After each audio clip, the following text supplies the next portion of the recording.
तो सीजन 2 के एपिसोड 1 की शुरुआत ठीक वहीं से होती है जहाँ पे सीजन 1 की एंडिंग हुई थी, जिसमें एली जोल से कहती है कि तुमने जो भी फायरफ्लाइज के बारे में बताया क्या वो सच है, जिस पर जोल एली की कसम खाते हुए कहता है कि हाँ ये सच है। तो उसके बाद वो लोग टॉमी के विलेज चले जाते हैं और इधर हमें फायरफ्लाइज के दूसरे बचे हुए लोगों को दिखाया जाता है जो कि फायरफ्लाइज के बेस के सामने ही उन्हें बरी करके उनका बदला लेने के लिए प्लान बना रहे होते हैं। और वहाँ पे मौजूद एक लड़की जिसका नाम होता है एबी, उसने इस इंसिडेंट में अपने फादर को खोया था, जिस वजह से वो किसी भी हालत में जोल से बदला लेना चाहती थी। तो वहाँ पे मौजूद उन लोगों की बातों से हमें पता चलता है कि इन लोगों को भी पता था कि जोल वहाँ पे एक लड़की को लेके आने वाला है, मगर वहाँ पे पहुँचते ही जोल सबको मार के चला गया, ऐसा इनको लग रहा था। तभी वहाँ पे मौजूद एबी उनसे कहती है कि वो जोल नाम का बंदा 3 दिन पहले ही यहाँ से सबको मार के निकला है, जिस वजह से वो ज्यादा आगे तो नहीं गया होगा। जिस पर उस ग्रुप का एक मेंबर कहता है कि हमें डायरेक्टली जोल पर हमला नहीं करना चाहिए, हमें सबसे पहले सियाटल में मौजूद फायरफ्लाइज के बेस कैंप तक जाना चाहिए और वहाँ से मदद लेने के बाद हमें जोल की तलाश शुरू करनी चाहिए। जिस पर एबी का कहना होता है कि क्या सियाटल में मौजूद फायरफ्लाइज के बेस के लोग इनकी मदद जोल से बदला लेने के लिए करेंगे, जिस पर वहाँ पे मौजूद लोग कहते हैं कि हाँ वो इसके लिए मदद जरूर करेंगे। तो इसके बाद की कहानी 5 साल आगे टेक प्लेस करती है,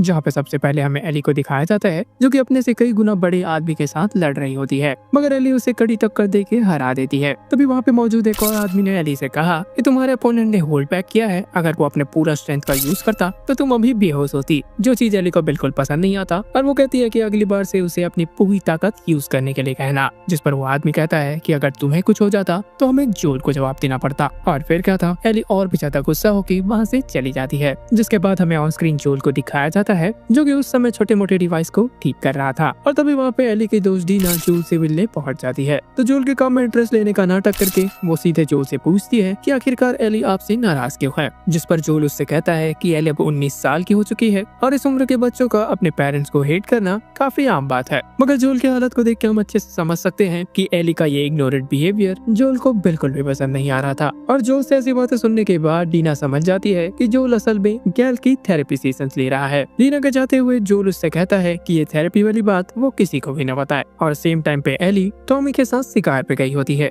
शिकार यहाँ पे किसी जानवर का नहीं बल्कि इन्फेक्टेड का शिकार। तो टॉमी एली को अपने साथ रख के उसे स्नाइपर राइफल चलाने की ट्रेनिंग दे रहा होता है। और यहाँ पे एली का निशाना देख के लगता है कि एली अब इस चीज में काफी महारत हासिल कर चुकी है। इधर अपनी पेट्रोलिंग के टाइम डोना ने ऑब्जर्व किया कि आजकल विलेज के काफी पास बहुत सारे इन्फेक्टेड का आना जाना बढ़ गया है। इधर टॉमी एली को बताता है कि वो अब उसे पेट्रोलिंग ड्यूटी से हटा के ऊपर वॉचमैन की ड्यूटी पे लगाने वाला है। और एक बार फिर से एली को पता चल जाता है कि इसके पीछे भी जरूर जोल का ही हाथ है। इस पर एली का कहना होता है कि वो इन्फेक्शन से इम्यून है, जिस वजह से फील्ड ड्यूटी के लिए वो सबसे बेस्ट कैंडिडेट है। जिसके बाद एली वहाँ पे जोर जोर से चिल्ला के अपनी इम्यूनिटी के बारे में चीख रही होती है। तब जाके यहाँ पे हमें क्लियर होता है कि असल में टॉमी और जोल ने एली की इम्यूनिटी वाली बात सबसे छुपाए रखा है। यहाँ पर एली टॉमी को किसी तरीके से मना लेती है पेट्रोलिंग में वापस जाने के लिए। इधर जैक्सन विलेज में कंस्ट्रक्शन का काम जोरों शोरों से चल रहा होता है, क्योंकि बाहर से लगातार रिफ्यूजीज इस विलेज में आ रहे होते हैं, जिस वजह से यहाँ पे रहने की जगह की कमी होने लगी थी। और इसी दौरान वहाँ पे काम कर रहे कंस्ट्रक्शन वर्कर को गैस पाइपलाइन के अंदर कुछ अजीब सी जड़ें दिखाई देती है। इधर टॉमी की बेबी मारिया जोल से कह रही होती है कि इन्हें कंस्ट्रक्शन के काम को जल्द से जल्द पूरा करना होगा,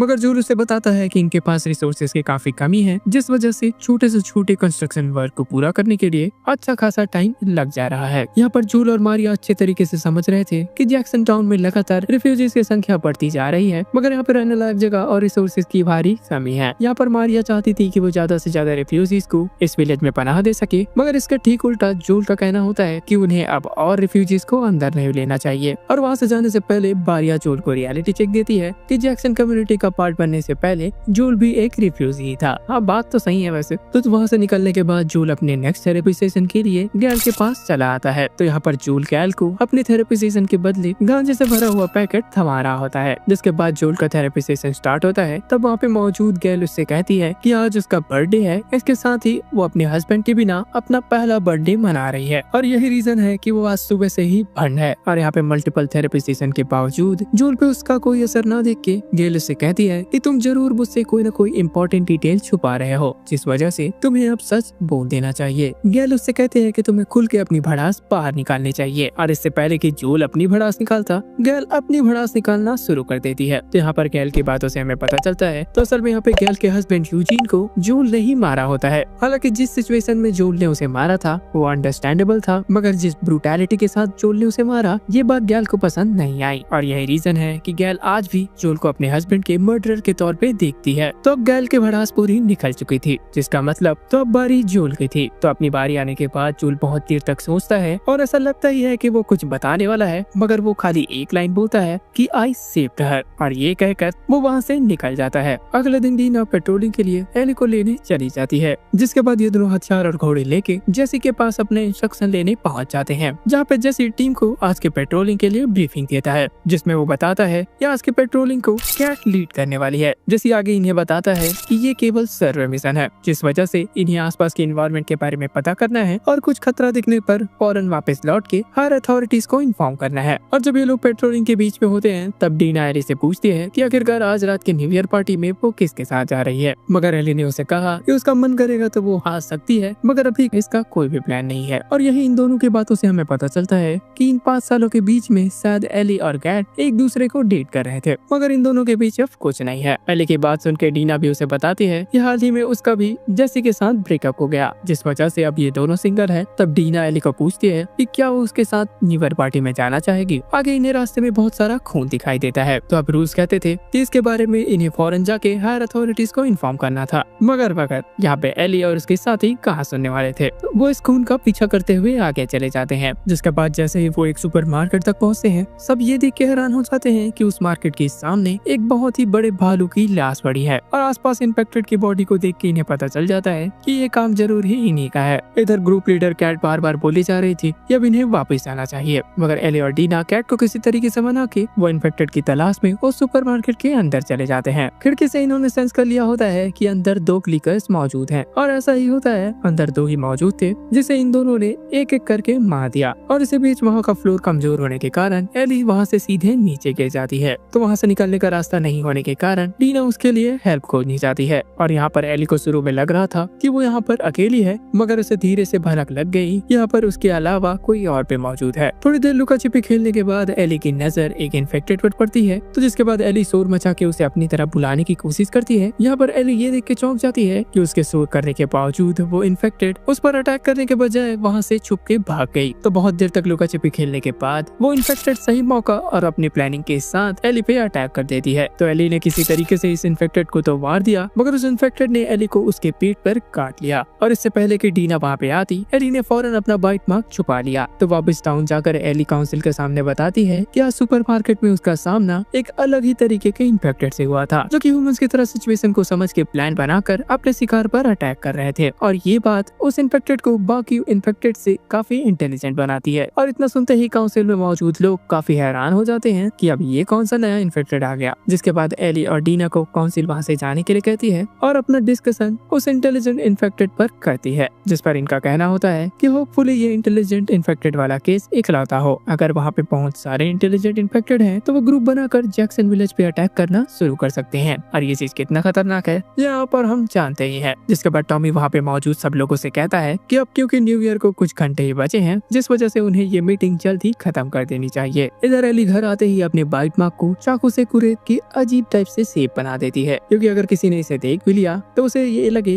कि ये बाइट मार्क नहीं, असल में कोई चोट है। जिसके बाद जोल भी वहाँ पे पहुँच जाता है एली को पार्टी में बुलाने के लिए, मगर यहाँ पे एली और जोल के बीच ज्यादा बातचीत नहीं होती। इसी दौरान जोल एली के रूम में रखे हुए उस टूटे हुए गिटार को देखता है, और जोल वहाँ से जाते हुए उस गिटार को भी अपने साथ लेके चला जाता है, ताकि वो इसे ठीक करके एली को वापस दे सके। जिसके बाद सीन वहाँ के चर्च पे शिफ्ट होता है, जहाँ पे न्यू ईयर की पार्टी चल रही होती है। तो न्यू ईयर पार्टी के दौरान डीना एली से काफी ज्यादा चिपक के डांस कर रही होती है, और एली को रेजिस्ट ना करते हुए देख के डीना भी समझ जाती है कि कहीं न कहीं एली भी उसे पसंद करती है। और इसके बाद ये दोनों सबके सामने किस करने लग जाते हैं। और अब क्योंकि न्यू ईयर पार्टी चर्च में हो रही थी, जिस वजह से वहाँ पे मौजूद एक आदमी इनसे ऑफेंड हो जाता है और इन्हें उल्टा सीधा कह देता है। और इससे पहले कि एली वहाँ पे कुछ कह पाती, जोल ने उस आदमी को धक्का दे के गिरा दिया। और इस सिचुएशन को देख के एली उल्टा जोल पे ही भड़क जाती है और उसे गुस्से में कह देती है कि उसे हर बार एली को बचाने के लिए आगे आने की जरूरत नहीं है। एली अब इतनी बड़ी हो चुकी है कि वो खुद ही अपना ध्यान रख सकती है। और इतना सुनते ही जोल बिना कुछ कहे वहाँ से चला जाता है। और वहाँ पे मौजूद गैल भी इस सिचुएशन को अच्छे तरीके से देख के समझ जाती है कि यहाँ पर तो कुछ और ही मामला है। तो पार्टी ओवर होने के बाद एली अपने घर की तरफ जैसे ही आती है, वहाँ पे वो देखती है कि जोल अपने घर के बाहर बैठा एली के गिटार को रिपेयर करके बजा रहा होता है। जिसके बाद एली बिना कुछ कहे अपने रूम में चली जाती है। जिसके बाद एंड सीन में हमें दिखाया जाता है कि जैक्सन टाउन के कंस्ट्रक्शन वर्कर को गैस पाइपलाइन में जो जड़ें मिली थी, वो असल में कोई जड़ें नहीं बल्कि कॉर्डिसेप फंगस के ही टेंटिकल्स हैं। शुरू में तो ऐसा देख के लग रहा था कि ये पूरी तरीके से सूख के मर चुके हैं, मगर तभी उनमें हलचल होने लग जाती है, इंडिकेटिंग कि जैक्सन टाउन में बड़ा खतरा आने वाला है। इसके साथ ही यहाँ से बहुत दूर एक पहाड़ पे खड़ा होकर एबी की गैंग जैक्सन टाउन को देख रही होती है। जिसके बाद the last of us season 2 का एपिसोड 1 एंड हो जाता है।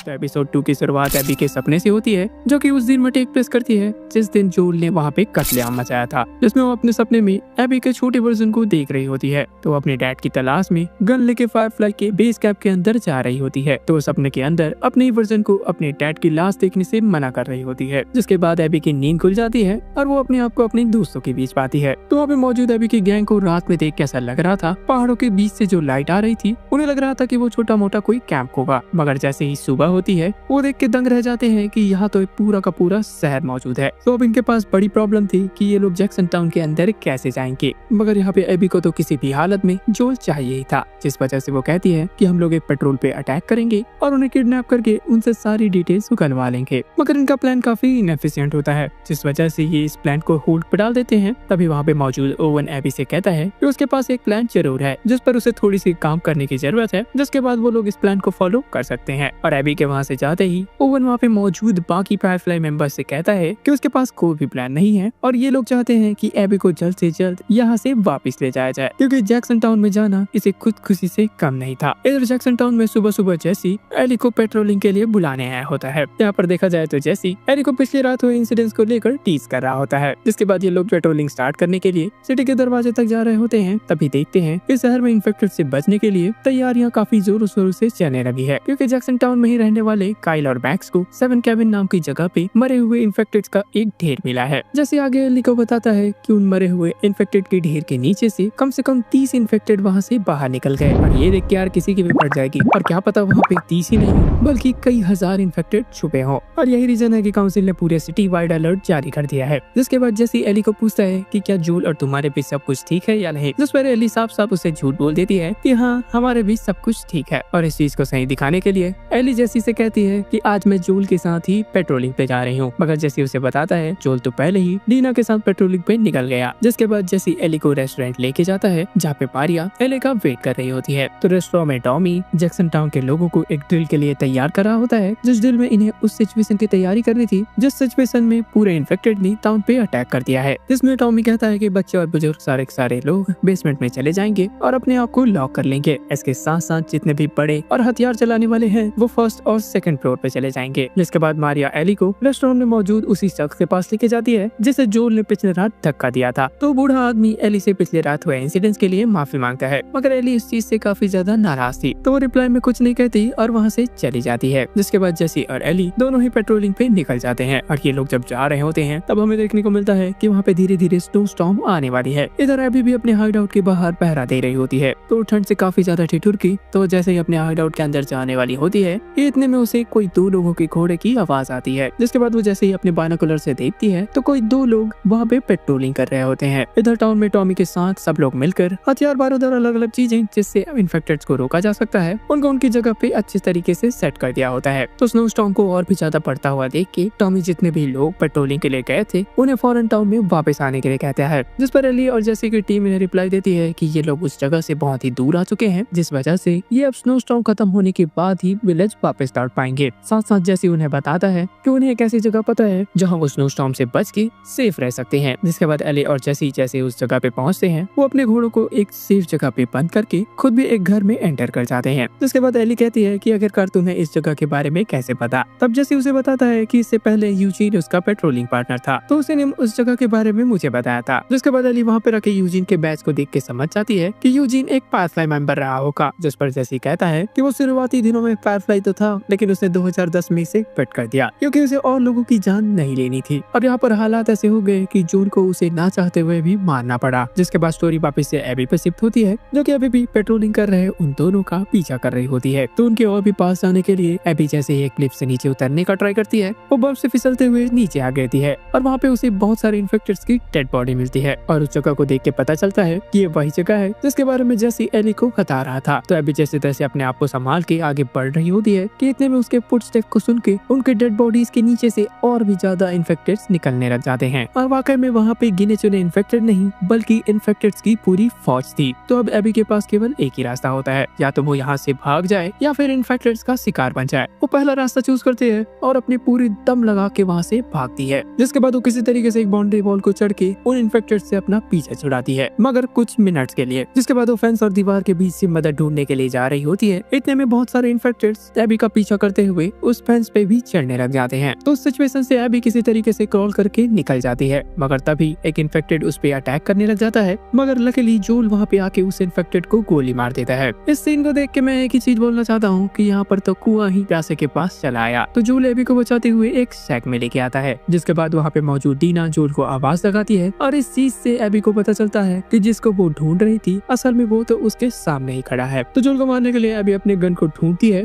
मगर वो उसके जेब से गिर चुकी थी। तो वहाँ पे मौजूद डीना जोल से कह रही होती है कि हम जैक्सन विलेज चाह के भी नहीं जा सकते, हम जाते जाते रास्ते में ही ठंड से मर जाएंगे। तो ये सुन के एबी कहती है कि पहाड़ पे मौजूद लॉज में उसके बहुत सारे साथी हैं जिसके पास गन्स और बहुत सारे रिसोर्सेज मौजूद हैं, तो वो सब उनके पास जा सकते हैं बजाय कि जैक्सन विलेज जाने के। और उधर इन्फेक्टेड भी उस सैक का दरवाजा ऑलमोस्ट तोड़ के उन पे अटैक करने वाले थे, जिस वजह से जोल और डीना के पास एबी की बात मानने के अलावा और कोई भी चारा नहीं था। तो वो सब घोड़े में बैठ के उस लॉज की तरफ निकल जाते हैं। इधर जैक्सन टाउन में जैसे ही टॉमी रेडियो कम्युनिकेशन रूम में जाता है, उसे पता चलता है कि बाकी पेट्रोलिंग मेंबर्स से तो कांटेक्ट हो गया सिवाय जोल और डीना के। जिसके बाद टॉमी जोल से कनेक्ट करने की काफी ज्यादा कोशिश करता है, मगर खराब मौसम के चलते वो लोग फेल हो जाते हैं। इधर रेडियो के थ्रू जेसी और एली से भी पूछा जाता है कि क्या उन्होंने जोल और डीना को कहीं देखा है, और इसके बाद ये दोनों जोल और डीना को ढूंढने निकल जाते हैं। इधर जैक्सन विलेज में जब एक वर्कर उस पाइपलाइन के पास काम कर रहा होता है, तब ये देखता है कि उस पाइपलाइन में वो कोई जड़ें नहीं बल्कि कॉर्डिसेप फंगस है। तो उसके बारे में वो फौरन टॉमी को बताने जाता है। इधर एली और जेसी अलग अलग होकर जोल और डीना को ढूंढने में लग जाते हैं, और अब क्योंकि सारे के सारे इन्फेक्टेड उस कॉर्डिसेप फंगस से समहाउ कनेक्टेड होते हैं, जिस वजह से उस पाइपलाइन में मौजूद कॉर्डिसेप फंगस जैसे ये डिटेक्ट करते हैं कि आसपास ह्यूमन मौजूद है, दूसरी तरफ गड्ढे में मौजूद उन इन्फेक्टेड्स को भी पता चल जाता है कि आसपास ह्यूमन है, जिस वजह से इन्फेक्टेड्स का एक लार्ज ग्रुप जैक्सन विलेज की तरफ आगे बढ़ने लग जाते हैं। जिसके बाद वॉच टावर में खड़े उस आदमी को जैसे ही दिखाई देता है इन्फेक्टेड्स की एक आदमी इनके टाउन की तरफ आगे बढ़ रही है, ये फौरन टाउन में अलार्म बजा देता है कि इन पर अटैक होने वाला है।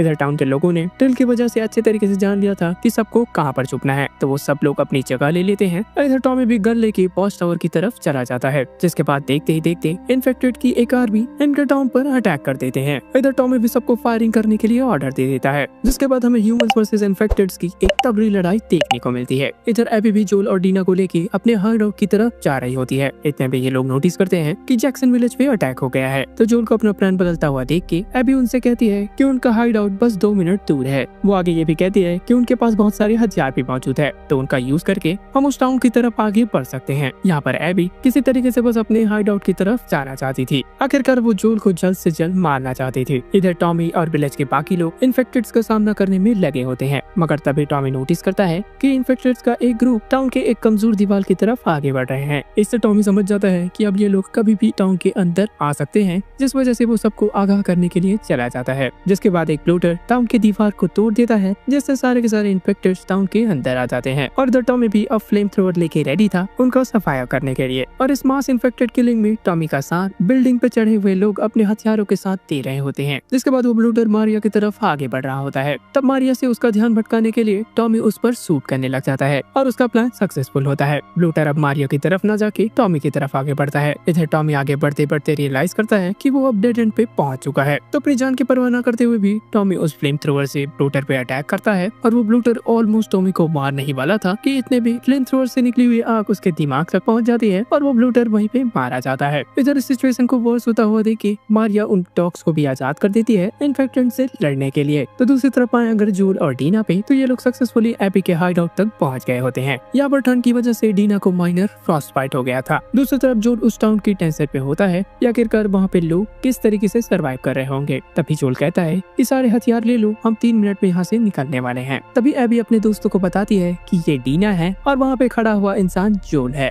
और इतना सुनते ही एबी के दोस्त हैरान हो जाते हैं और मैनी डीना के सर पे पिस्टल रख देता है। जिसके बाद एबी महल को कह के डीना को बेहोश करा देती है और जोल से उसके सारे वेपन्स भी छीन लेती है। यहाँ पर जोल को लग रहा था कि ये लोग लुटेरे हैं कि उसके सारे चीजें ले लो, मगर डीना को कुछ मत करना। जिसके बाद एबी उसके सामने सच्चाई उगलना शुरू करती है। वो जोल से पूछती है कि आखिर वो लास्ट जगह कौन सी है जहाँ पे उसने फायरफ्लाइज को देखा लिखे थे, जिस पर जोल कहता है कि सॉल्ट लेक, और इतना कहते ही अभी उसके पैर पे शॉटगन चला देती है, जिससे जोल काफी ज्यादा इंजर्ड होके वहीं पे गिर जाता है। और जोल का बहुत सारा खून निकलते हुए देख के एबी मिल से जोल का खून रोकने के लिए कहती है, जिसके बाद एबी जोल के पास जाके उसे बताती है कि तुमने उस दिन 18 सोल्जर को मारा था, इसके साथ साथ एक निहत्थे डॉक्टर को मारा था, और वो डॉक्टर और कोई नहीं बल्कि एबी के डैड थे। एबी आगे कहती है कि वो उस वक्त 19 साल की थी और वो इस सदमा को बर्दाश्त नहीं कर सकी, जिस वजह से 19 साल की उम्र में ही उसने मिलिट्री ज्वाइन कर ली, और लगभग 5 साल तक मिलिट्री में रहने के बाद फाइनली जोल उसके हाथ लग ही गया। और इससे पहले कि एबी और कुछ कहती, जोल उससे कहता है कि तुम जो करने आए हो वो पहले करो। और फिर क्या था, एबी पास में रखे एक गोल्ड स्टिक को उठाती है और जोल को जहाँ पर चोट लगा था उसी जगह पे बार बार मारती चली जाती है। इधर एली जोल को ढूंढती हुई एबी के हाइडआउट तक पहुंच जाती है, और बिना किसी की नजरों में आए वो चुपचाप से अंदर जा ही रही होती है कि इतने में मैनी उसे पकड़ लेता है और अपने आप को छुड़ाने के चक्कर में एली उसके चेहरे पे चाकू मार देती है। इधर एबी गोल्ड स्टिक से मारने के बाद अब जोल को पंच के ऊपर पंच भी मारे जा रही थी, जिसके बाद ये लोग एली को सप्रेस कर देते हैं। इधर एली जोल को देख के उसे बार बार उठने के लिए बोल रही होती है, मगर जोल एबी के टॉर्चर से ऑलमोस्ट अधमरा हो चुका था। तभी वहाँ पे मौजूद ओवन एबी से कहता है कि इसे जल्दी खत्म करो। जिसके बाद एबी गोल्ड स्टिक के बचे हुए टुकड़े को लेके सीधे जोल के गर्दन में घुसा देती है, और वहीं न जाने ये सीन कितने लोगों का दिल तोड़ने वाला है। और जोल के मरते ही एबी का ग्रुप एली को वहीं पे छोड़ के अपने बेस कैंप की तरफ वापस लौट जाते हैं। इधर एली एक्सेप्ट नहीं कर पा रही होती कि जिसे वो अब तक डैड की तरह मान रही थी वो शख्स अब मर चुका है। तो जिसके बाद एपिसोड 2 के एंडिंग में हमें दिखाया जाता है कि जैक्सन टाउन ने किसी तरीके से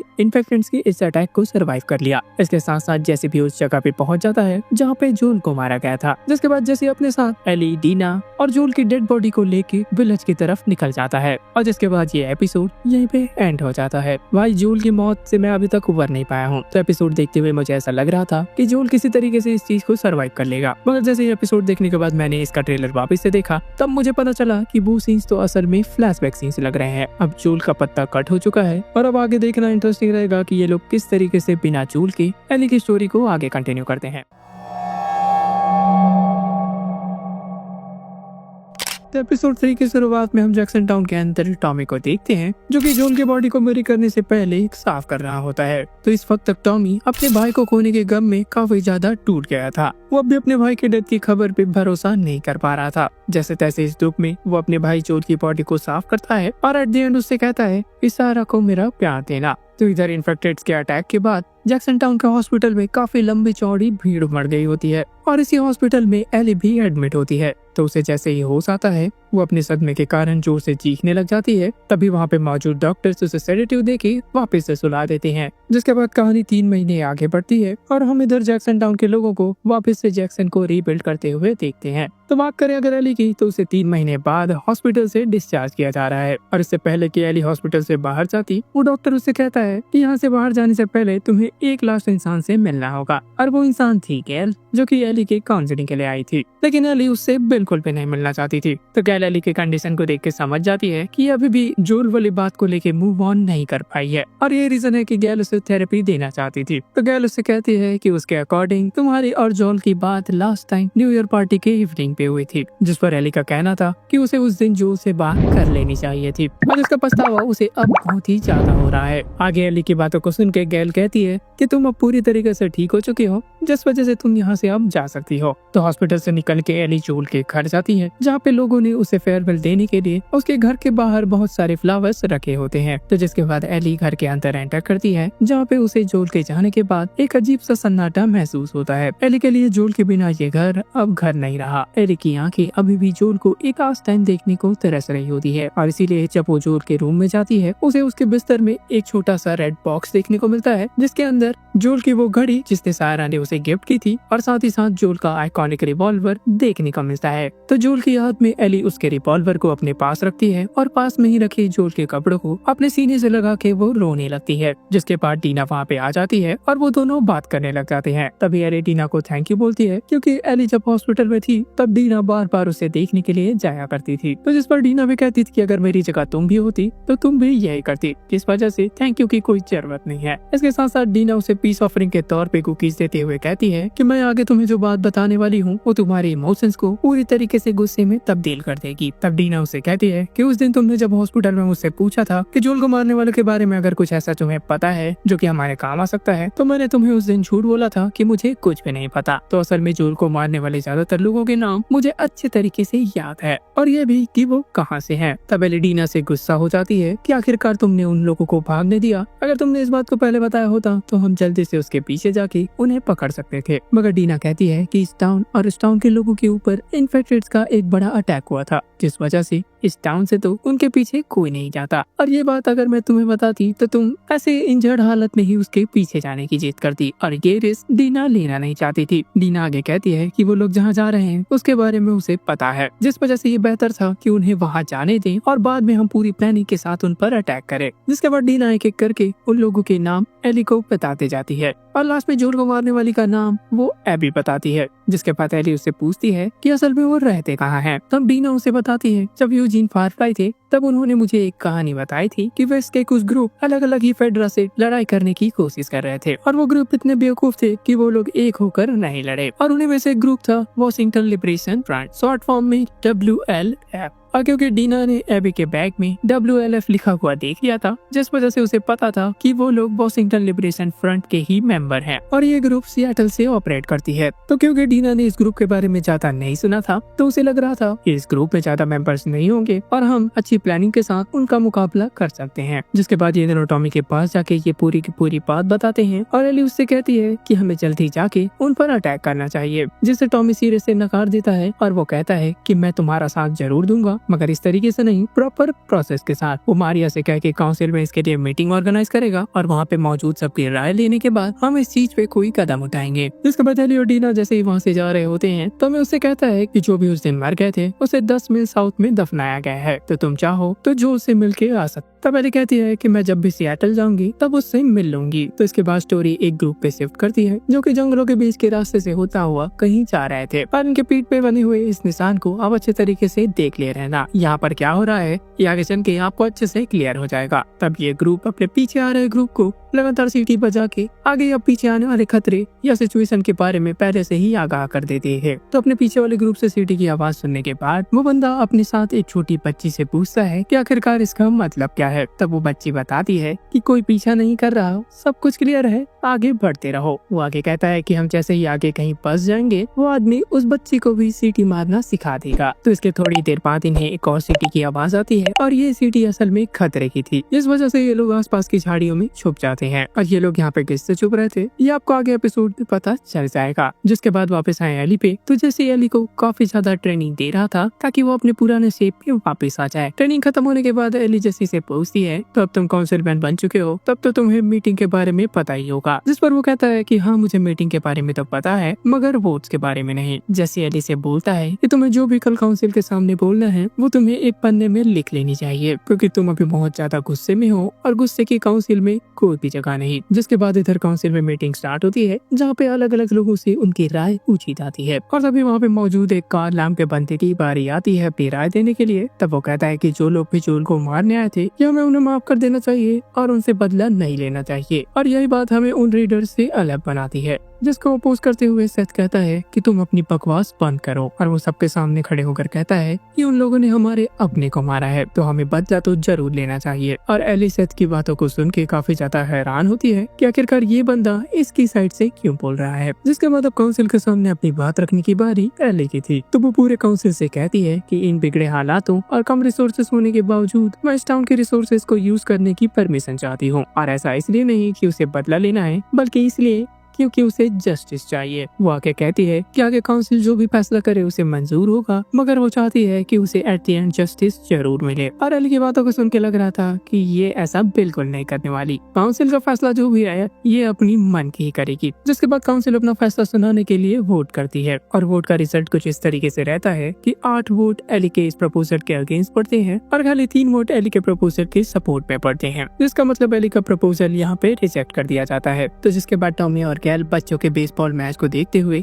एक दूसरे से बात कर रहे होते हैं। तभी टॉमी कहता है कि उसे लगता है एली कुछ बड़ी बेवकूफी करने वाली है। जिस पर गैल कहते हैं कि क्या तुम्हें उसके भाषण पे यकीन है। तो टॉमी उल्टा गैल से पूछता है कि क्या आपको है, जिस पर गैल कहती है कि बिल्कुल नहीं, काउंसिल का फैसला चाहे जो भी हो वो करेगी तो अपनी मन की ही। और एली ठीक वैसे ही करने की तैयारी में लग जाती है। तो उसका प्लान था कि वो चुपचाप से यहाँ से अकेले ही WLF की तलाश में सियाटल की तरफ निकल जाएगी, और जिसके लिए उसने पूरे के पूरे सामान, हथियार और बाकी चीजों की पैकिंग पूरी कर ली होती है। और तभी वहाँ पे एक बार फिर से डीना पहुँच जाती है। यहाँ पर एली को लग रहा था कि डीना ये सब देख के उसे समझाने की कोशिश करेगी कि वो अकेले ऐसा कदम ना उठाए, मगर उल्टा यहाँ पे डीना इस पैकिंग में उसकी मदद करने लग जाती है। वो आगे मैप की मदद से उसे गाइड करती है, साथ ही साथ उसके सामान में क्या क्या मिसिंग है ये भी उसे बताती चली जाती है। जिस पर एली का कहना होता है कि आखिरकार हमें ये चीजें मिलेंगी कहाँ से। तब डीना कहती है कि वो एक बंदे को जानती है जो ये सब चीजें उन्हें दे सकते हैं। और वहाँ से जाते हुए डीना एली से कहती है कि हम सुबह 3 बजे ईस्ट गेट पे मिलेंगे। तो इसका मतलब सिंपल था कि डीना भी एली के इस मिशन में उसके साथ जाने वाली है। और जिसके बाद जैसे ही सुबह के 3 बजते हैं, एली पहले से ईस्ट गेट की तरफ चली जाती है, और इसके थोड़ी देर बाद डीना भी वहाँ पे पहुँच जाती है। मगर वेट अ सेकंड, यहाँ पे वो अपने साथ सेथ को भी लेके आती है, जिसने इन दोनों के लिए एक स्नाइपर राइफल और एक घोड़े का बंदोबस्त कर दिया होता है। जिसके बाद सेथ कहता है कि 10 मिनट में यहाँ पे पेट्रोलिंग टीम आने ही वाली होगी, और इससे पहले ही तुम लोग यहाँ से निकल जाओ। और जाते जाते एली फाइनली उससे हाथ मिला ही लेती है। तो वहाँ से निकलते ही एली टॉमी के बताए उस जगह पे जाती है जहाँ पे जैक्सन टाउन के लोगों ने जोल को दफनाया था। तो जिसके बाद यहाँ पे एक इमोशनल गुड बाय बोल के एली अपने रास्ते की तरफ आगे बढ़ जाती है। और इस सफर में वो दोनों एक के बाद एक खूबसूरत लैंडस्केप को पार करते हुए फाइनली सियाटल के काफी नजदीक पहुंच जाते हैं। और इससे पहले कि वो हाईवे पे पहुंचते वो ठीक उसी रास्ते पे पहुंच जाते हैं जहां से इस एपिसोड की शुरुआत में दिखाया हुआ वो ग्रुप ट्रैवल कर रहा था। इसी बीच रास्ते में पड़ी एक डेड बॉडी पे इन दोनों की नजर जाती है, और उसे देखने के बाद इन दोनों को पता चलता है कि असल में ये भाग रहा होगा। और जब एली इस डेड बॉडी के पास होती है, तब डीना आसपास के इलाके की छानबीन कर रही थी। तब वो देखते हैं कि वहाँ पे बहुत लोगों की डेड बॉडीज पड़ी हुई है, और हमें भी यहाँ पे पता चल जाता है कि ये वही ग्रुप है जो कि अपने दुश्मनों से बचने के लिए यहाँ पर छुपे हुए थे। और सैडली उनके दुश्मनों ने उनका पता लगा लिया और उन्हें वहीं पे मार दिया, इंक्लूडिंग वो छोटी बच्ची को भी। और इन डेड बॉडीज को देख के वो दोनों काफी सहम जाते हैं। इस सिचुएशन को देख के अब इन्हें लग रहा था कि इनकी ये हालत एबी और उसके दोस्तों के ग्रुप ने ही की है। जैसे तैसे ये लोग अपने आप को संभाल के फिर से आगे पढ़ने लग जाते हैं। तभी ये लोग हाईवे पे लगे एक बोर्ड को देख के समझ जाते हैं कि सियाटल अब यहाँ से केवल 9 मील दूर है। जिसके बाद ये दोनों घोड़े में बैठे हुए पूरे सियाटल सिटी का व्यू देख रहे होते हैं। और ये शानदार व्यू देखते हुए ये ऑब्जर्व करते हैं यहाँ पे बहुत ही ज्यादा सन्नाटा है, मगर इन दोनों को पता नहीं था कि ये तूफान से पहले वाला सन्नाटा है। इधर इस शहर के वॉच टावर पे मौजूद मैनी शहर पे पूरी तरीके से नजर रख रहा होता है। तभी WLF के सोल्जर रेडियो पे मैनी से पूछते हैं कि चेक पॉइंट 3 और 5 के बीच सब कुछ सही है या नहीं। जिसके बाद हमें देखने को मिलता है कि इस सिटी में WLF के पास कुछ सोल्जर्स नहीं बल्कि एक पूरी की पूरी आर्मी होती है। और यहाँ पे ये एपिसोड एंड हो जाता है। एपिसोड 4 की शुरुआत 2018 के सियाटल क्वारंटाइन जोन से होती है, जहाँ पे फेडरा के बहुत सारे सोल्जर्स गाड़ी में बैठ के कहीं जा रहे होते हैं। तभी इस गाड़ी में मौजूद सोल्जर्स की बातें सुन के एक सोल्जर उनसे पूछता है कि हम सिटीजन को आखिर वोटर्स कह के क्यों बुलाते हैं। जिस पर वो सोल्जर उसे जवाब देता है कि मुझे नहीं पता, हम लोग बस उनको वोटर्स कह के ही बुलाते हैं। और तभी इस शो के नए कैरेक्टर से हमें मिलाया जाता है, जिसका नाम था आइजैक। और वो उस सोल्जर को बताता है कि हमने उन लोगों से वोट करने का उनका हक छीन लिया, और जिसके बाद कई लोग उन्हें चिढ़ाने के लिए वोटर्स कह के बुलाने लगे। जिसके बाद कुछ दूर जाने के बाद वो गाड़ी रुक जाती है और इन्हें देखने को मिलता है कि बहुत सारे लोग इनके गाड़ी की तरफ आगे बढ़ रहे हैं। तो कुछ सोल्जर्स को लग रहा था कि वो लोग WLF के मेंबर्स हो सकते हैं, मगर आइजैक उनसे कहता है कि आगे मैं जाके उनसे बात करूंगा, तुम लोग इसी गाड़ी में बैठे रहो। जिसके बाद आइजैक उस गाड़ी से निकल के उन लोगों की लीडर हैन रहन से बात करने चला जाता है। जिस पर हैन रहन उसे पूछती है क्या तुम आइजैक हो, और आइजैक भी उसे पूछता है कि क्या तुम हैन रहन हो। और दोनों एक दूसरे को जैसे ही कंफर्म कर लेते हैं, आइजैक वापस से अपने आर्मर्ड व्हीकल की तरफ जाता है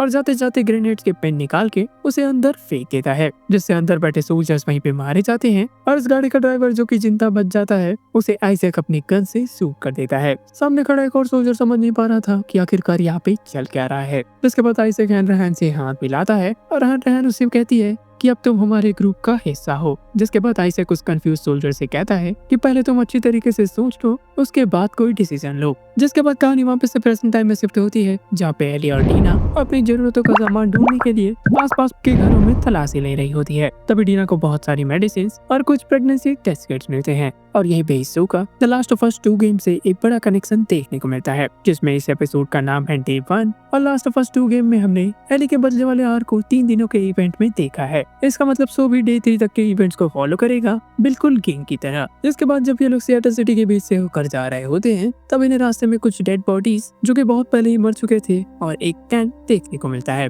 जिस पर डीना कहती है कि मैंने इतने करीब से कभी भी टैंक नहीं देखा है। एली को लगता है कि उस टैंक के अंदर कुछ हथियार इन्हें मिल सकते हैं, जिस वजह से उस टैंक को चेक करने के लिए वो चली जाती है। और चेक करने के बाद भी एली को उस टैंक से कुछ नहीं मिलता। इधर डीना बाइनोकुलर से एक वॉच टावर पे देखती है, जिसके एंटीना पे बड़ा बड़ा WLF लिखा होता है। जिसके बाद एली जल्द से जल्द इस वॉच टावर में जाने की जिद करने लग जाती है, मगर डीना उसे समझाती है कि वो जगह ऊंचाई पे है, जिस वजह से आसपास के इलाके पे वो नजर रख रहे होंगे और कोई भी मिस्टेक करने पर वो उनकी नजर में आ सकते हैं, जिस वजह से उन्हें अंधेरे में इस काम को अंजाम देना चाहिए। जिसके बाद वो दोनों छुपने के लिए एक म्यूजिकल स्टोर के अंदर एंटर करते हैं और वहाँ पे एंटर करते ही इन दोनों को बहुत सारे म्यूजिकल इंस्ट्रूमेंट और कुछ म्यूजिक रिकॉर्ड्स भी देखने को मिलते हैं। जिसके बाद एली अपनी क्यूरियोसिटी को फॉलो करती हुई ऊपर जैसे ही जाती है, ऊपर उसे एक गिटार मिलता है जो कि बक्से में बंद था और उसकी हालत एकदम नई थी। एली उस गिटार को देख के काफी ज्यादा खुश होती है और उसे ट्यून करने के बाद गाना गाते हुए बजाने लगती है।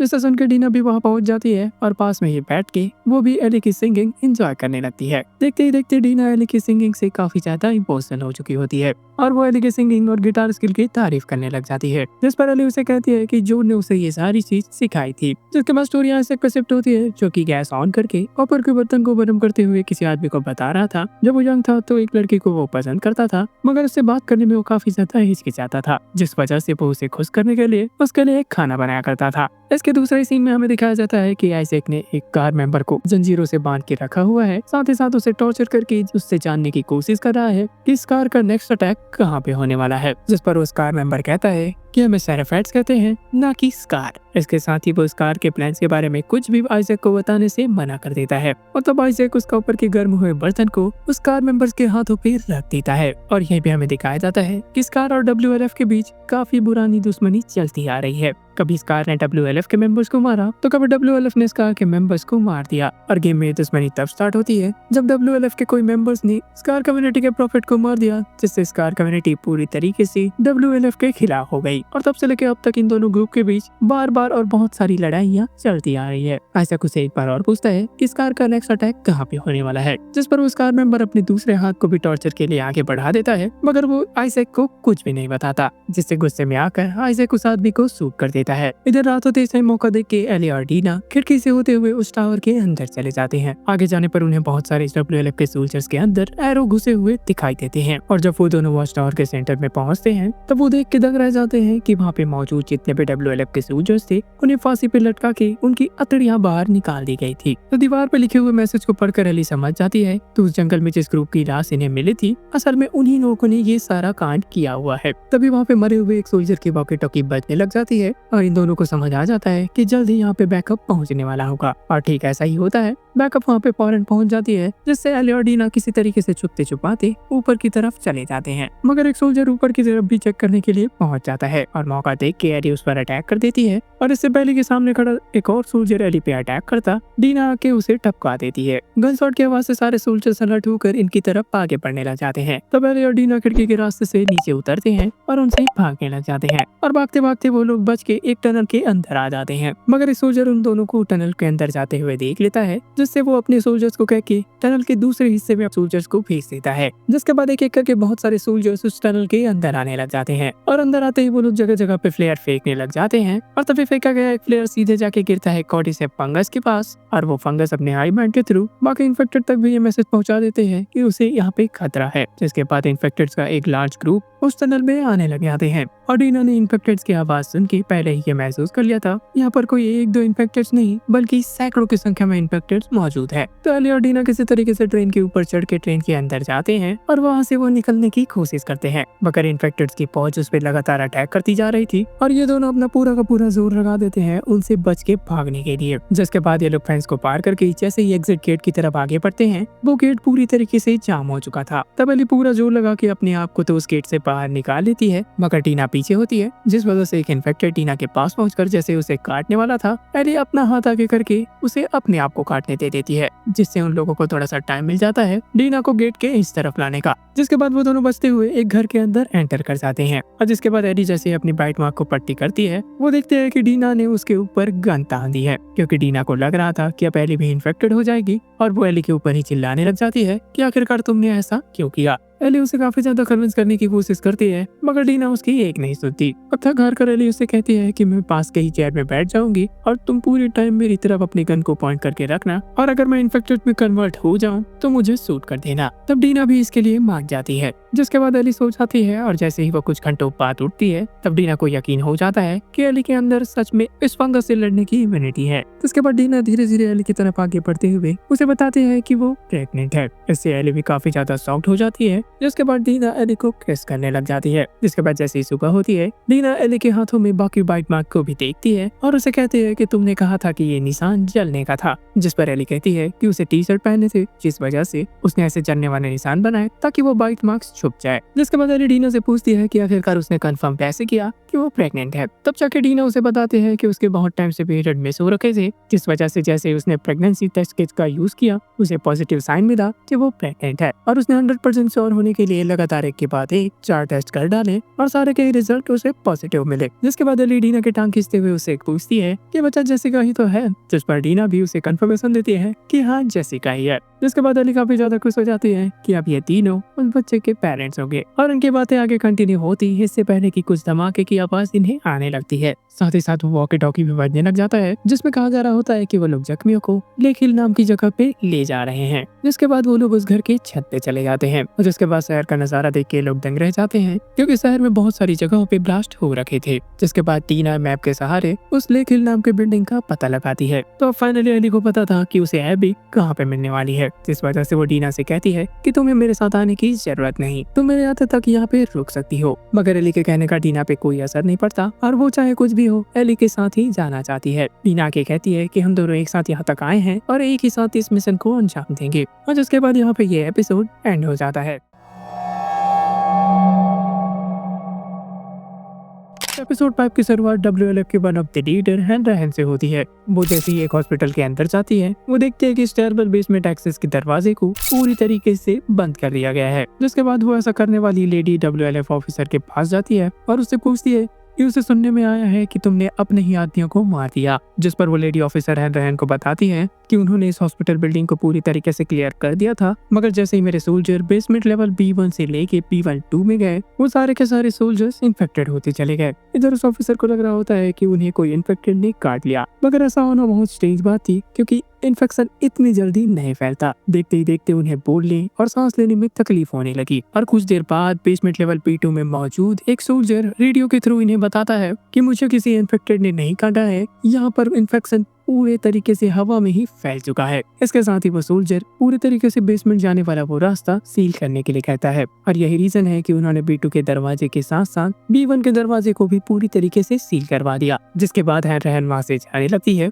और जाते जाते वो कहती है कि मुझे आपके बेटे के लिए काफी अफसोस हुआ। इसका मतलब ये है कि जो अंदर में वो सोल्जर गया हुआ था वो असल में उस लेडी ऑफिसर का बेटा था। जिसके बाद ये स्टोरी एली और डीना पे शिफ्ट होती है और यहाँ पे हमें दिखाया जाता है कि ये असल में सिएटल में डे 2 है। इधर WLF के सोल्जर ओपन चैनल में बेफिक्र से एक दूसरे के साथ इंफॉर्मेशन शेयर कर रहे होते हैं, और जैसे डीना और एली भी वॉकी टॉकी की मदद से सुन रहे होते हैं, और इस इंफॉर्मेशन का फायदा उठाकर डीना मैप की मदद से हॉस्पिटल तक जाने वाला सेफ रास्ता ढूंढ रही होती है। तभी एली जनरेटर को चालू करके घर की लाइट्स को ऑन कर देती है। इधर एली उस घर को एक्सप्लोर करते हुए परफॉर्मेंस हॉल में पहुंच जाती है और पास में ही रखे गिटार को लेके बजाने लगती है, और बजाते बजाते सडनली उसके दिमाग में कुछ ऐसा आता है जिसके कारण से वो गिटार बजाना बंद कर देती है, और तभी वहाँ पे डीना पहुँच के उसे बताती है कि मैंने हॉस्पिटल तक पहुँचने का सेफ रास्ता ढूंढ लिया है। तो डीना एली को प्लान समझाती है कि WLF के सोल्जर्स नॉर्थ और साउथ की तरफ पेट्रोलिंग तो करते हैं, मगर बीच में एक गैप है और उस गैप में एक बड़ी सी बिल्डिंग होती है। तो डीना का कहना था कि हम इस बिल्डिंग को पार करते हुए हॉस्पिटल की तरफ जा सकते हैं। जिस पर एली का कहना होता है कि अगर सोल्जर्स उस बिल्डिंग के आसपास पेट्रोलिंग नहीं कर रहे हैं, इसका मतलब आसपास बहुत सारे इन्फेक्टेड मौजूद है, तो इनके पास और कोई प्लान न होने के कारण ये लोग इसी प्लान को फॉलो करते हुए आगे बढ़ जाते हैं।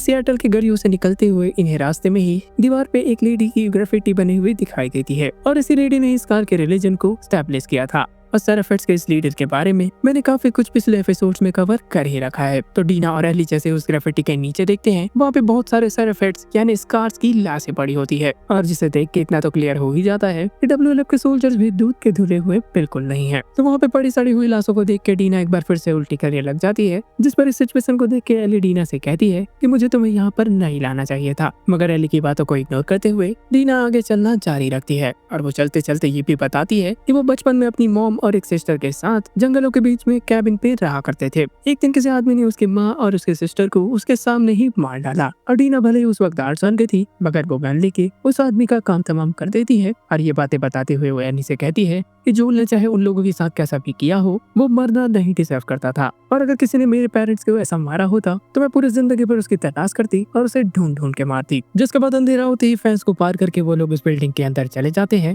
और वहाँ पे उन्हें एक डोर मिलता है जहाँ पे एली पहले जाती है चेक करने के लिए। इससे पहले कि वो दोनों आगे बढ़ते, डीना एली से कहती है कि हमें लाइफ थ्रेटनिंग सिचुएशन होने पर ही हमें गोली चलानी है, और एली भी डीना की इस बात को मान जाती है। जिसके बाद ये दोनों स्कैरी हॉलवे से होते हुए एक वेयर हाउस में पहुंच जाते हैं, और वहाँ पर पहुंचते ही इन्हें अजीब अजीब तरीके की आवाजें आने लगती है, और थोड़ा सा छानबीन करने के बाद इन्हें एक ब्रूटल तरीके से मरी हुई डेड बॉडी पे मिलती है। और जब ये लोग डेड बॉडी की तरफ देख रहे होते हैं, तभी एक स्ट्रेंज नॉइस आती है, और जैसे ही उस आवाज की तरफ ये लोग अपना फ्लैश लाइट मारते हैं, ये देख के काफी शॉक्ड हो जाते हैं कि वहाँ पर एक नहीं बहुत सारे स्मार्ट इन्फेक्टेड मौजूद हैं, जिन्हें द लास्ट ऑफ अस में स्टॉकर भी कहा जाता है। शुरुआत में इन्हें लग रहा होता है कि वहाँ पे एक ही स्टॉकर मौजूद है, जिस वजह से ये लोग अलग अलग होकर उसे मारने का प्लान तो बनाते हैं, मगर उनका प्लान धरा का धरा तब रह जाता है जब इन्हें पता चलता है कि वहाँ पे एक नहीं बल्कि बहुत सारे स्टॉकर्स मौजूद हैं। तो उस सिचुएशन को देख के एली डीना से फौरन कहती है कि तुम उस फ्रेम के अंदर जाके अपने आप को बंद कर लो, क्योंकि मैं तो इम्यून हूँ, मैं तो किसी तरीके से बच जाऊंगी, मगर अगर उन्होंने तुम्हें काट लिया तो लेने का देने पड़ सकते हैं। जिस वजह से डीना फौरन दौड़ के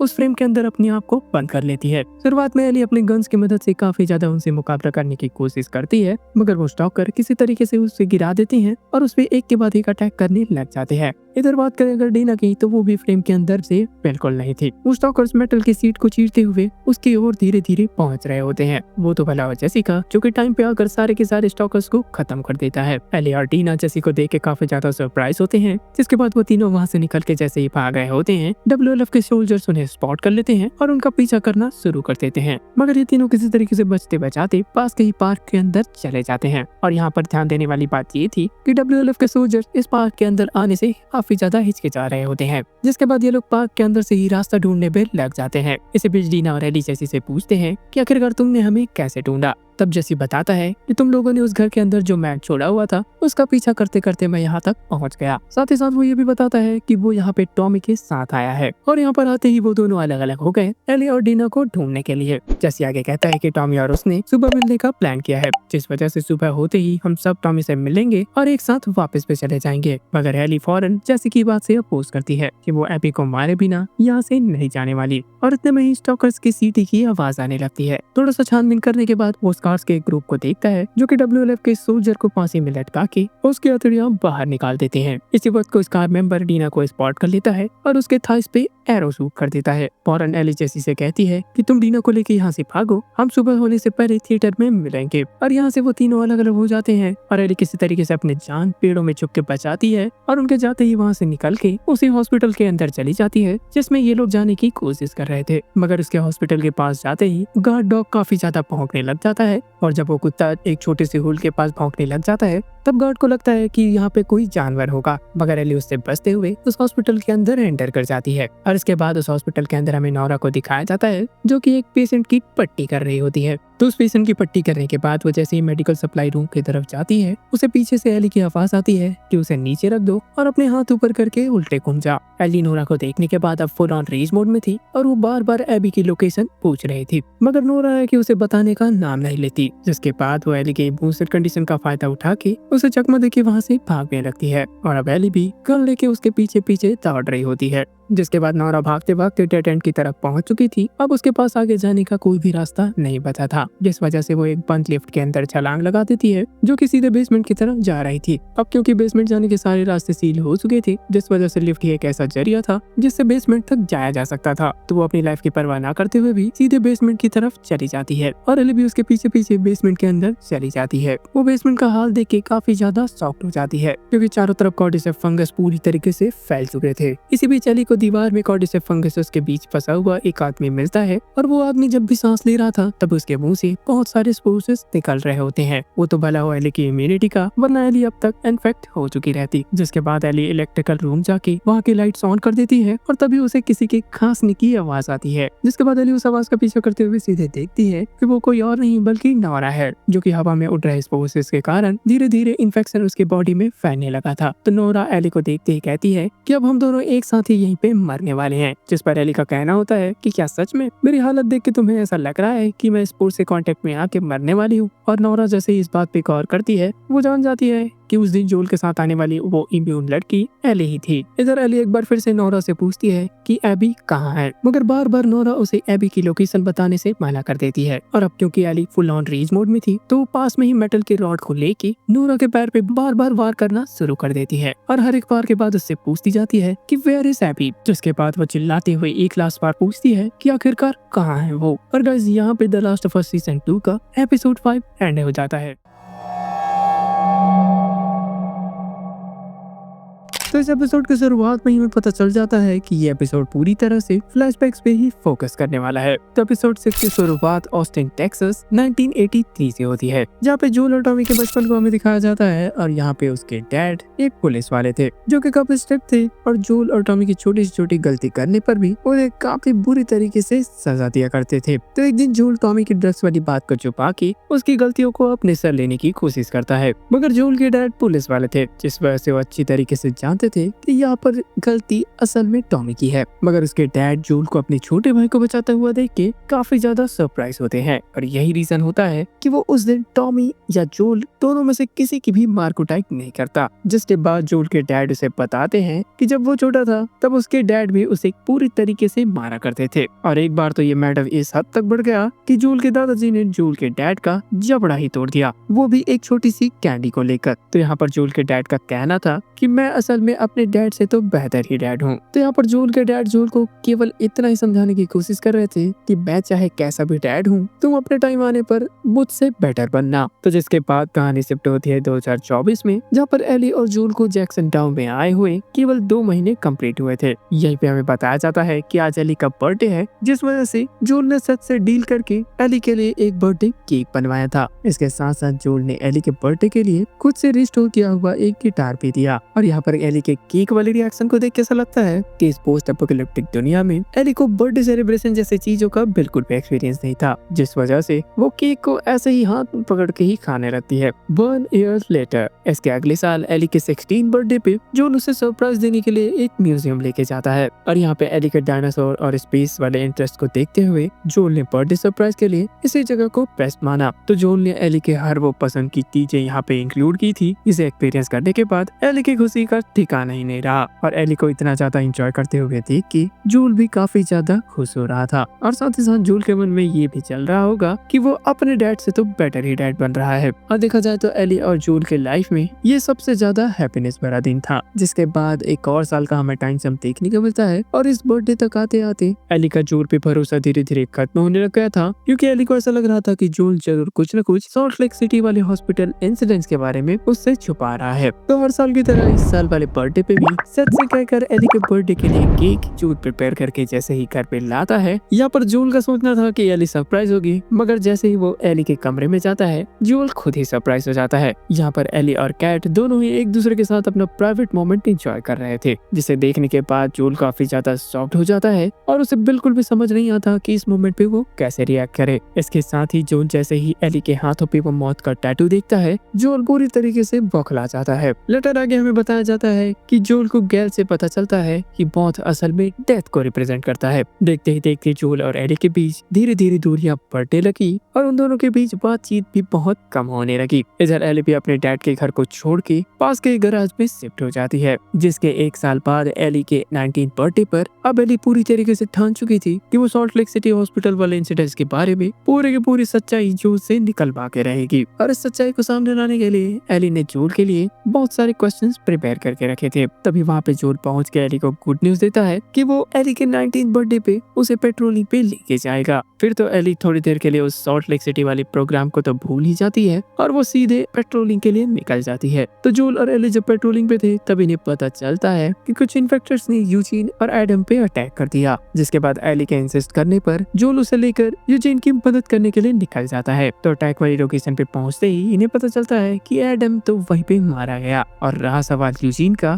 तो यूजीन को भी एक इन्फेक्टर्स ने काट लिया। तो यूजीन ने जोल के सामने अपनी आखिरी पेश रखी कि वो मरने से पहले अपनी वाइफ गेल का लास्ट बार चेहरा देखना चाहता है, जिसके लिए जोल तो साफ साफ मना कर देता है, मगर एक बार फिर से एली के कहने पर जोल मान जाता है। जिसके बाद जोल एली को भेज देता है घोड़े लाने के लिए। इसके साथ साथ वो एली से ये भी प्रॉमिस करता है कि वो उसके आते तक यूजीन को कुछ भी नहीं करेगा, मगर जोल बीइंग जोल वो एली के जाते ही यूजीन को लेक के किनारे ले जाके मार देता है, और जिसे देख के एली काफी ज्यादा शॉक्ड हो जाती है और उसके मन में कहीं न कहीं जो डाउट था सॉल्ट लेक सिटी वाले इंसिडेंट्स को लेकर वो पूरी तरीके से कंफर्मेशन में भी बदल जाता है। तो यूजीन की बॉडी को गेल को सौंपने के बाद जोल गेल से झूठ बोल रहा होता है कि यूजीन ने खुद जैक्सन टाउन वापस आने से मना किया था। इसके साथ साथ यूजीन के कहने पर ही मैंने उसे मारा था, मगर एली जोल की झूठी बातों से अब पूरी तरीके से तंग आ चुकी थी और वो गेल के सामने चिल्ला के बोलती है कि जोल सब कुछ झूठ बोल रहा है। इसके साथ ही एली ये भी बताती है कि यूजीन के काफी ज्यादा मिन्नतें करने के बावजूद जोल ने उसे मार दिया। जिसके बाद फिर क्या था, गेल जोल को मार देती है एक थप्पड़ और उसे वहाँ से जाने के लिए कह देती है। जिसके बाद एक बार फिर से हमें 9 महीने का टाइम जंप दिखाया जाता है और अब हम उस दिन पे आ चुके हैं जिस दिन की न्यू ईयर पार्टी में जोल ने सेथ को धक्का मारा था। तो न्यू ईयर ईव पे हुए उस इंसिडेंट के बाद एली जैसे ही अपने घर की तरफ जाती है वो नोटिस करती है कि घर के बाहर बैठा हुआ जोल अपने हाथ में गिटार लिए हुए उसे बजा रहा था। तो शुरुआती एपिसोड में हमें दिखाया गया था कि एली ने दूर से ही जोल को देख के उसे इग्नोर करते हुए घर के अंदर चली गई, मगर यहाँ पे हमें दिखाया गया कि उनके बीच काफी लंबी और तगड़ी कन्वर्सेशन हुई थी। तो अब यहाँ पर एली का जोल से सीधा सवाल था कि यूजीन को मारने से पहले वाला जो expression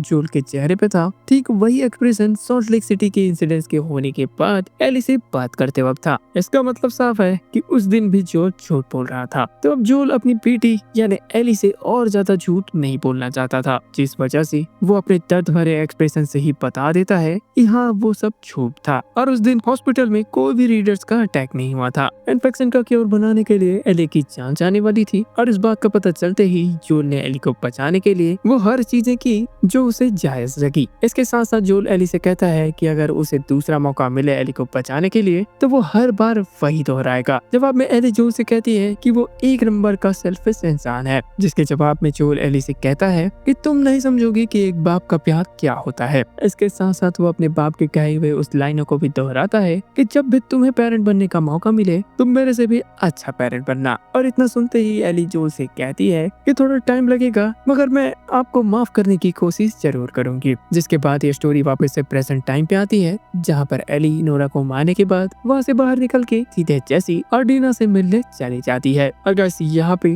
last of us season 2 का एपिसोड 6 एंड हो जाता है।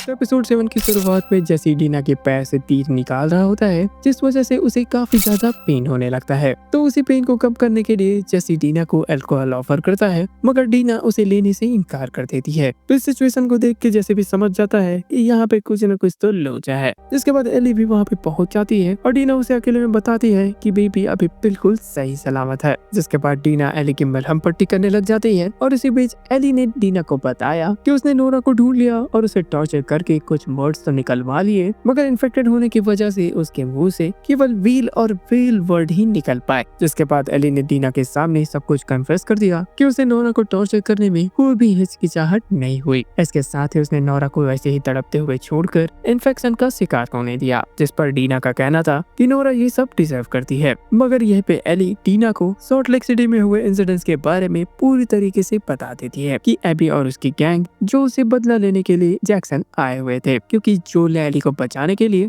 एबी के डैड के साथ साथ और भी बहुत लोगों की जान ले ली थी। तो इतना सुनते ही डीना काफी ज्यादा सदमे में चली जाती है और उन रियलाइज करती है कि जहाँ तक एबी केवल और केवल जोल को ही मारने आई थी, अपना पर्सनल बदला पूरा करने, जो कि डीना को काफी जायज भी लग रहा था। मगर यहाँ पे एली डीना से कहती है कि ये बात उसे भी हाल ही में पता चली है। हालांकि वो हॉस्पिटल वाले इंसिडेंट के बारे में पहले से जानती थी, मगर उसे इस बात की बिल्कुल भी भनक नहीं थी कि एबी उस सर्जन की बेटी थी। जिसके बाद डीना एली से कहती है कि इन्हें जल्द से जल्द जैक्सन वापस जाना चाहिए। सुबह होते ही एली और जेसी टॉमी को ढूंढने निकल जाते हैं और उनके टॉमी को ढूंढ के वापस आने तक डीना इनका यहीं पे वेट करेगी। जाते जाते एली जेसी से पूछ लेती है कि ये बिल्कुल भी कोइंसिडेंस नहीं हो सकता कि हम जिस तरीके से यहाँ पे आए हैं तुम भी उसी तरीके से आए हो। जिस पर जेसी एली से कहता है कि हाँ, हम सबसे पहले उस म्यूजिक स्टोर पे गए जहाँ पे तुम्हारे घोड़े सिमर को देखा, उसके बाद वो टीवी टावर और फिर ये थिएटर। जिसके बाद ये दोनों आगे बढ़ ही रहे थे कि इतने में जेसी एली से कहता है कि वो जानता है कि डीना प्रेग्नेंट है। तो अब जेसी के लिए सिचुएशन पूरी तरीके से पलट चुकी थी। अब ना तो वो खुद मर सकता था और ना ही डीना को यहाँ पे मरने के लिए छोड़ सकता था। उसे किसी भी तरीके से डीना को यहाँ से जिंदा निकालना है। आखिरकार डीना के पेट में जो बच्चा पल रहा है वो जेसी का ही था। थोड़ा आगे जाते ही इन सेराफेट्स के एक और प्रॉफिट का ग्राफिटी दिखा और ये ग्राफिटी पिछले वाली ग्राफिटी से काफी अलग दिख रही थी। जिसके बाद वहाँ पे एकदम तेज बारिश होने लगती है, जिससे बचने के लिए ये दोनों एक गैराज में छुप जाते हैं, जहाँ पे इन्हें कुछ WLF के सोल्जर एक सेराफेट बच्चे को काफी ज्यादा टॉर्चर कर रहे थे।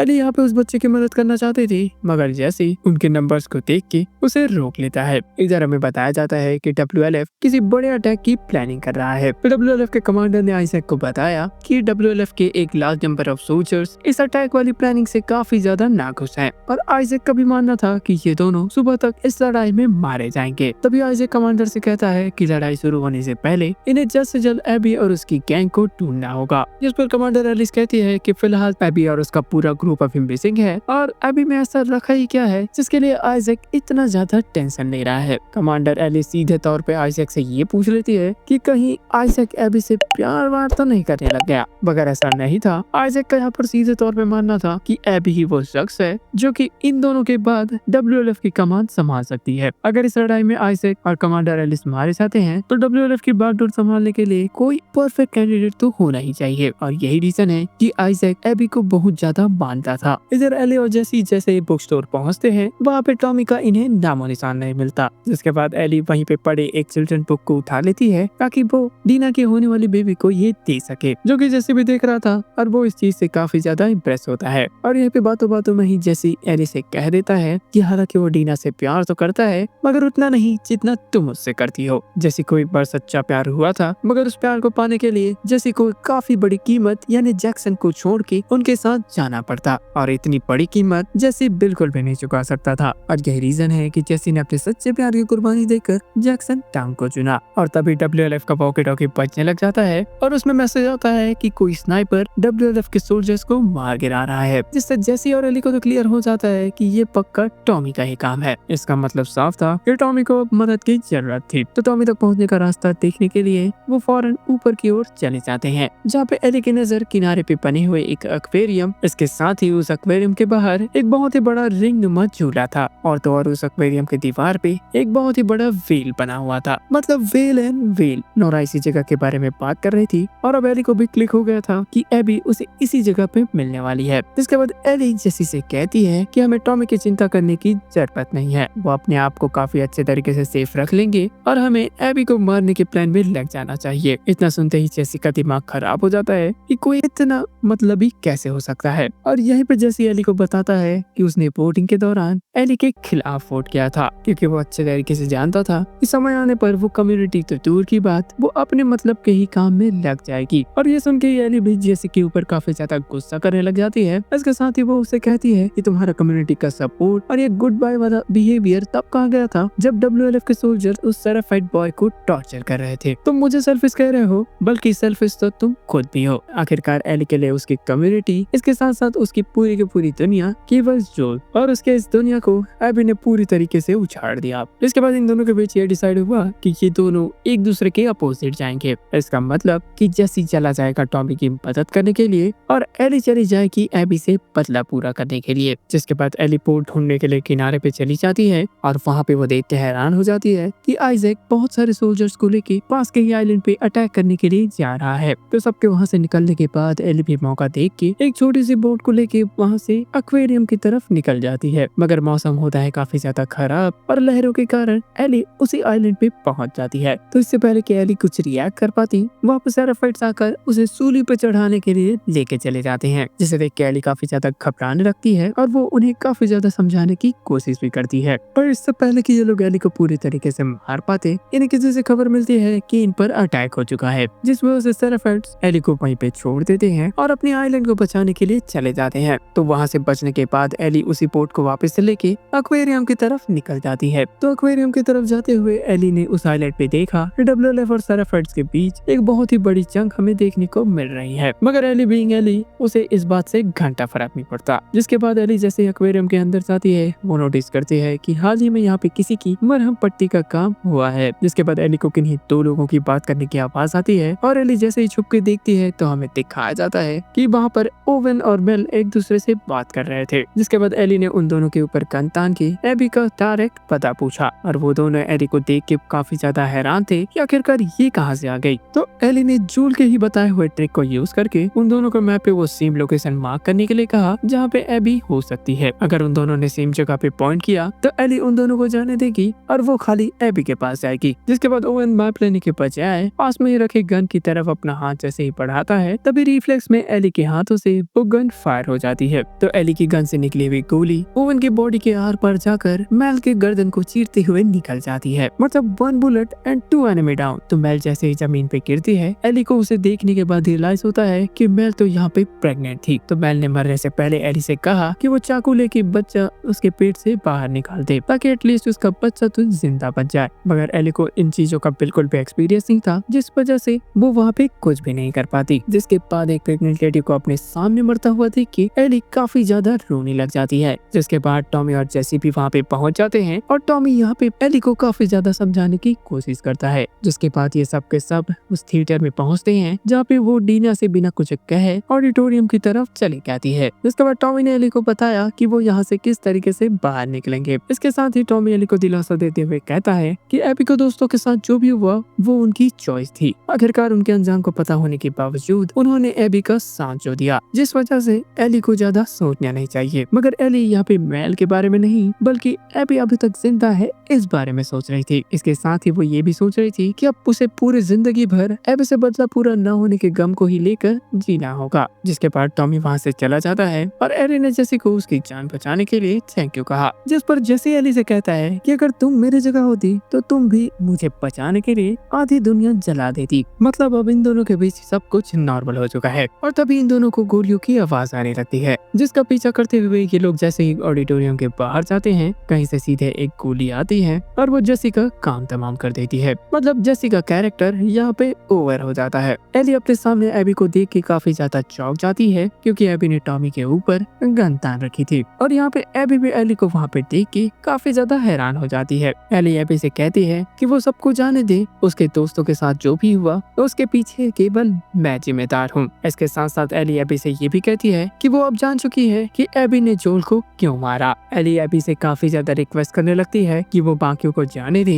और एली से अपने दोस्तों का बदला पूरा कर ले। तो एली की बातें सुन के एबी को अपने आप में ही काफी ज्यादा गुस्सा आता है कि मैंने उस दिन एली को जिंदा छोड़ के काफी बड़ी गलती कर दी। जिसके बाद वो काफी ज्यादा गुस्से में आ जाती है और वो एली के ऊपर गन तान देती है। जिसके बाद स्क्रीन जैसे ही ब्लैंक जाती है, हमें एक गोली की आवाज सुनाई देती है और यहाँ पर क्या हुआ ये तो हमें सीजन 3 में ही पता चलेगा। ऑब्वियसली भाई एली तो किसी तरीके से बच ही जाएगी। जिसके बाद सीन शिफ्ट होकर सीधे फ्लैशबैक पे चला जाता है, यानी सिएटल D1 पे। मतलब 3 दिन पहले जब एली और डीना फर्स्ट टाइम सिएटल में अपना कदम रखे थे। इसका मतलब कि सीजन 3 का अच्छा खासा टाइम एबी के भी प्रोस्पेक्टिव को दिखाने में चला जाएगा। तो एली के नींद से जागते ही मैनी ने उसे बताया कि आइजैक उसे ढूंढ रहा है और इससे पहले कि एबी आइजैक से मिलने जाती, वो टहलते हुए बालकनी पे चली जाती है। और यहाँ पे हमें देखने को मिलता है कि WLF का हेडक्वार्टर सिएटल के सीहॉक स्टेडियम के अंदर बनाया गया है। और गाइस यहाँ पे एंड हो जाता है द लास्ट ऑफ अस का सीजन 2। तो गाइस आई होप आपको ये वीडियो पसंद आया होगा। अगर पसंद आया तो हमारे channel the super hero station को सब्सक्राइब करें और इस वीडियो को लाइक करें। एज यूजुअल मैंने ऐसे बहुत सारे वीडियोस और भी बना के रखे हैं जिसका लिंक आपको डिस्क्रिप्शन बॉक्स में मिल जाएगा। इसके साथ साथ अगर आप हमारे अपकमिंग वीडियोस को मिस नहीं करना चाहते तो इस चैनल को सब्सक्राइब करने के साथ साथ वो साइड वाला बेल आइकन भी दबा देना, जिससे मेरे वीडियोस की नोटिफिकेशन सबसे पहले पहुंचेंगी आप तक। So guys, this is Nikhil Yadav and signing off.